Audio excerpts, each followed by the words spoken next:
Hari Om, Shankar here. Just wanted to respond back to your inputs, your fourfold commands. I would want to take it one by one. First, you mentioned that I just quote you verbatim. As mentioned in the Brahma Sutra Bhashya on Pancharatra Agama, just because some part of the text agrees with the Vedanta doesn't mean whatever it says has to be authentic. Validity of something sheer contradictory to common sense and Shruti cannot be accepted. Okay, let us analyze this this comment of yours. Firstly, let us take how Pancharatra Agama is treated in the Brahma Sutra Bhashya. Okay, but even before that, first let us understand what is Pancharatra Agama.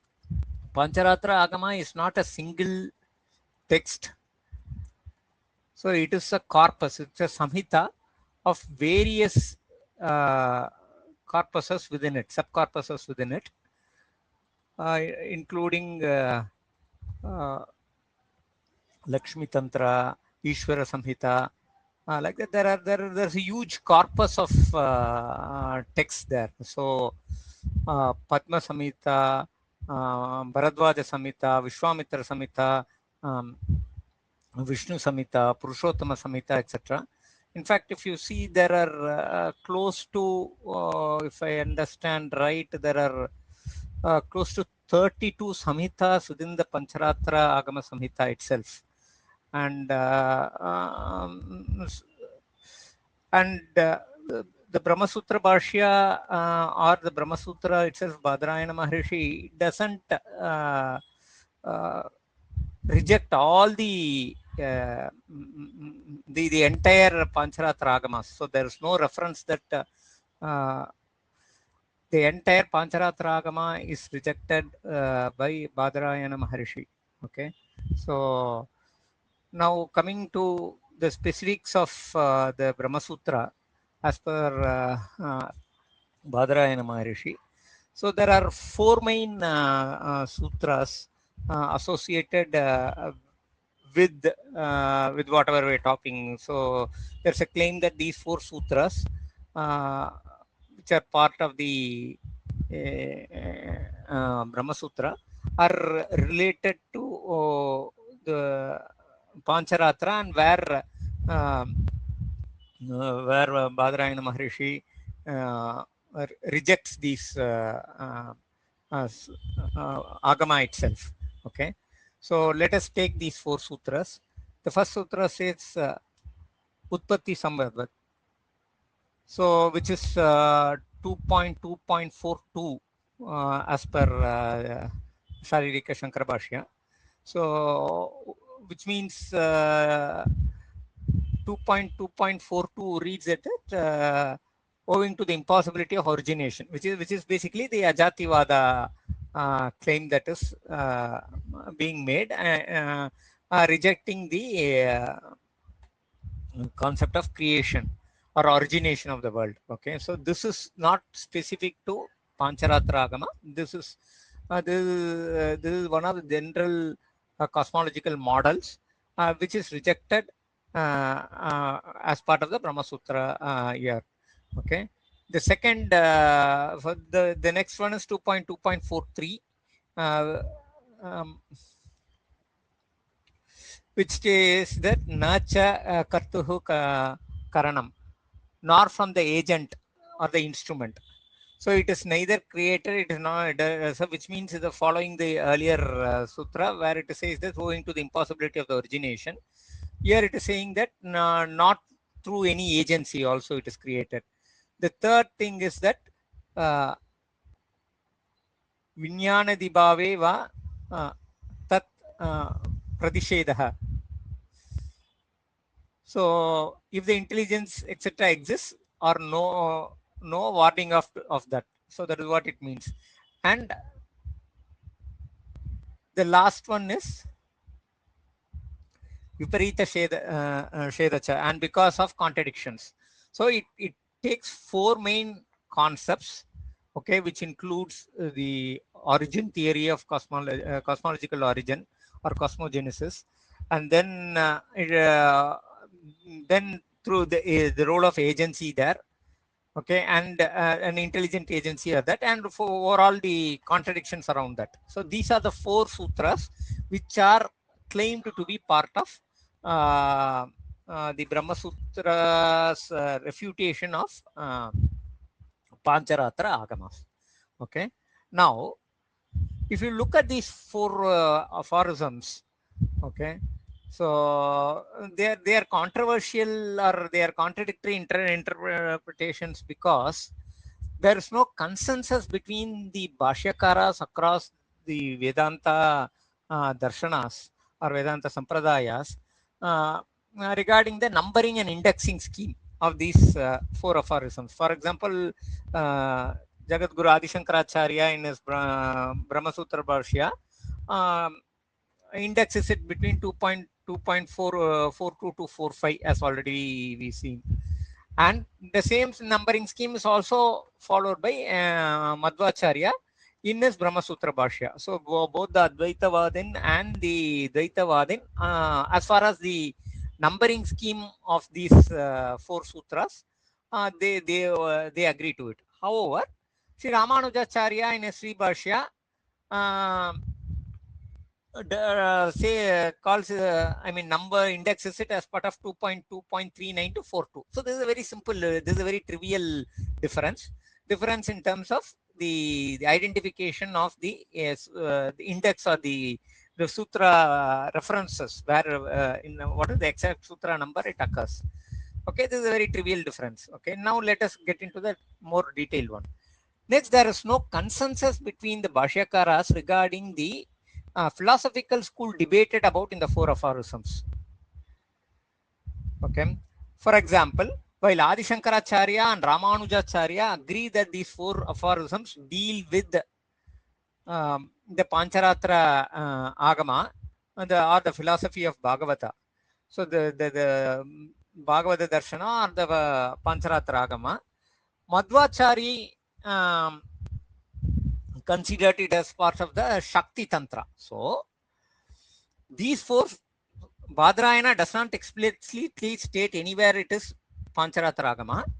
The Bhashyakaras interpret it in different ways, while Ramanujacharya and Adi Shankaracharya considered it to be relating to Pancharatra Agama, which is the Vaishnava Agama. Sri Madhvacharya considers these 4 aphorisms to be part of the Shakti Tantra or the Shakta Agamas. Okay, so while one considered as Vaishnava, other considered as Shakti. So both are part of the Vedanta Acharyas itself. So Ramanuja and Adi Shankara considered as Pancharatra Agama, while Madhvacharya considered it as a Shakta Agama. That is because there is no specification provided directly by the Sutrakara, Badrayana Maharishi or Vyasar, or we consider to be the Sutrakara here of the Brahma Sutra. He doesn't specifically say that it is related to Pancharatra Agamas.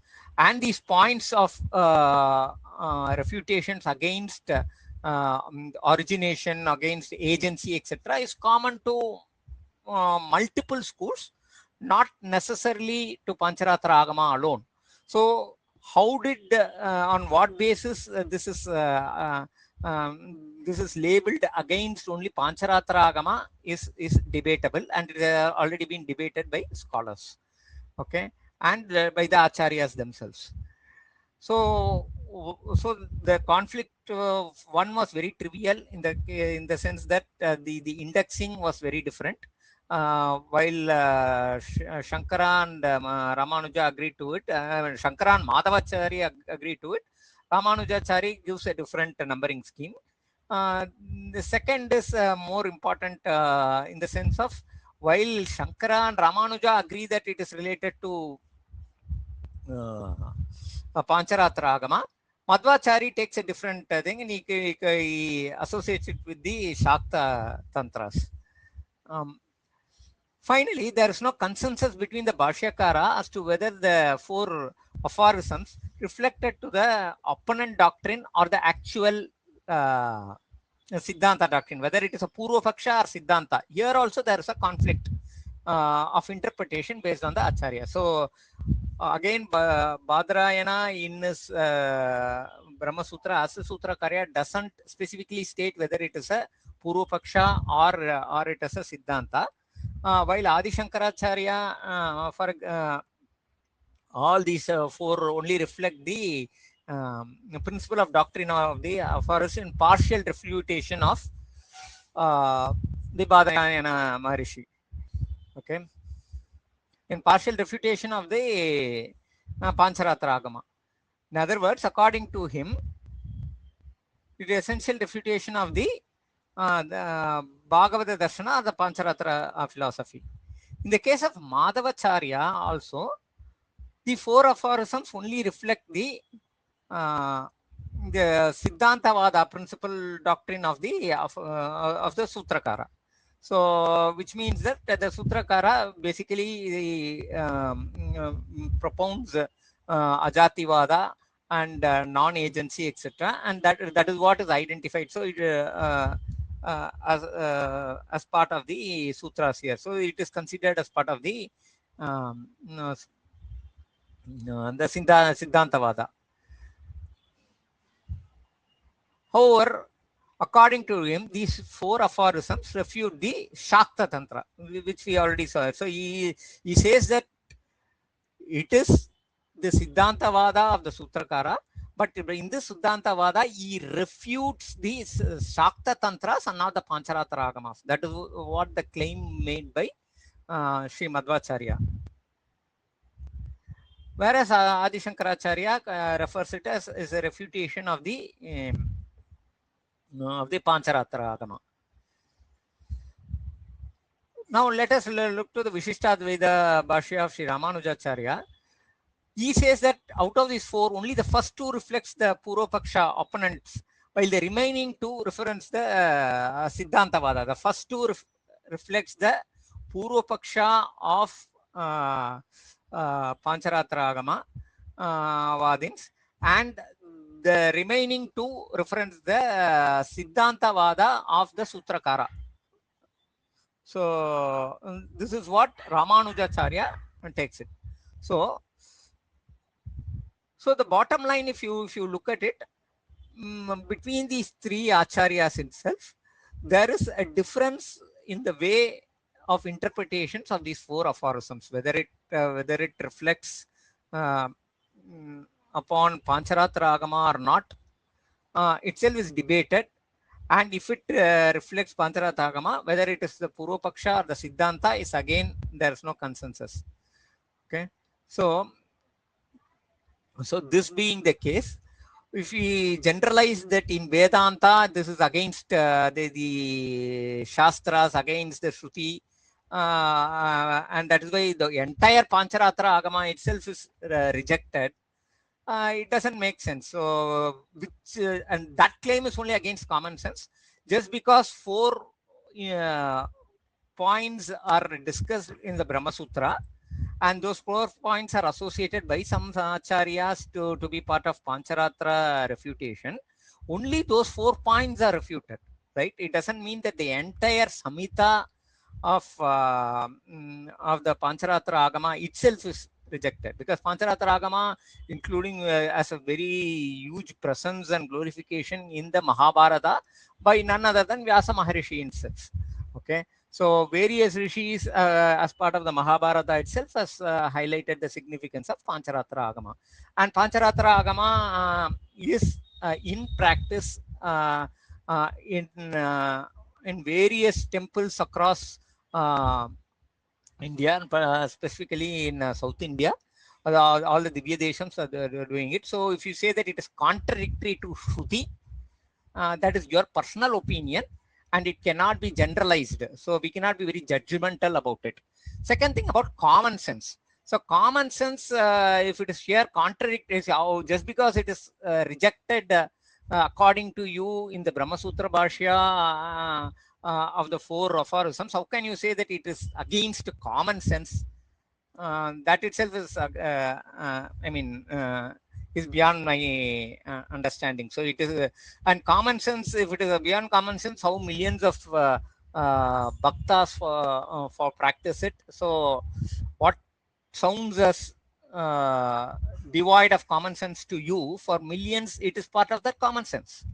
Okay, so let us not take too much of judgmental claims of saying that I have better common sense so than others, right? So that is what I would like to say. And so the next point I'll discuss separately, because I don't want to club all these four commands of yours in one recording. It becomes too large to handle. Okay, so thank you.